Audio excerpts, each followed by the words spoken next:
انسان زندگی میں جب جدوجہد کرتا ہے، کوشش کرتا ہے، وہ بہت سارے دنیاوی اسباب اختیار کرتا ہے، جتنی عقل اللہ نے دی ہوتی ہے اس عقل کا بھی وہ استعمال کرتا ہے، کوشش کرتا ہے کہ کچھ اچیو کر سکے زندگی میں، کچھ مقاصد کا حصول اسے میسر آئے۔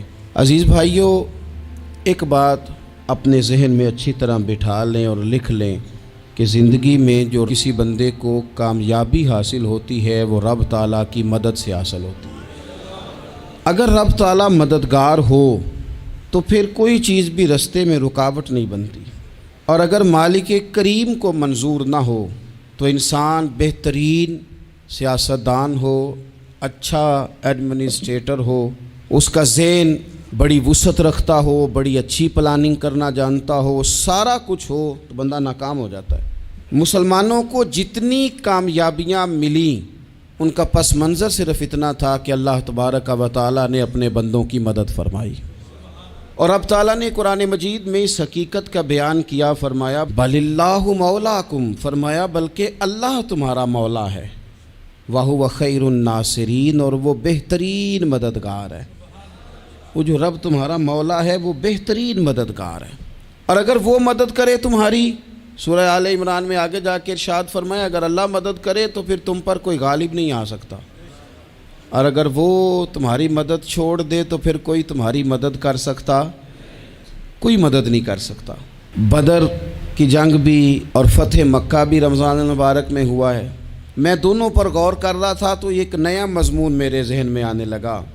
بدر کی جو جنگ ہے اس میں بھی ایک عجیب انقلاب آیا ہے کہ 313 نے 1000 سے مقابلہ کیا، اور جن 1000 سے مقابلہ کیا وہ اسلحے سے لیس تھے، اور یہ جو 313 ہیں ان کے پاس 6 زرہیں، 8 تلواریں، چند گھوڑے، لیکن اللہ نے کامیابی دی تو خود رب نے بیان کیا کس طرح دی، فرمایا وَلَقَدْ نَصَرَكُمُ اللَّهُ بِبَدْرٍ وَأَنْتُمْ أَذِلَّةٌ۔ وہ کامیابی اس طرح ملی ہے کہ رب نے تمہاری مدد کی تھی، تم تو کمزور تھے، اللہ نے بدر میں تمہاری مدد کی، تم جیت گئے۔ وَلَقَدْ نَصَرَكُمُ اللَّهُ بِبَدْرٍ وَأَنْتُمْ أَذِلَّةٌ، اللہ نے بدر میں تمہاری مدد کی، تم تو کمزور تھے۔ پھر فتح مکہ نصیب ہوئی تو اس میں بھی بہترین منصوبہ بندی نبی پاک علیہ السلام نے فرمائی، بہترین حکمت عملی حضور نے اپنائی، لیکن ہمیں جو اللہ رسول نے بات سمجھائی وہ کیا ہے؟ اذا جاء نصر اللہ والفتح، فرمایا جب اللہ کی مدد آئی اور فتح نصیب ہو گئی۔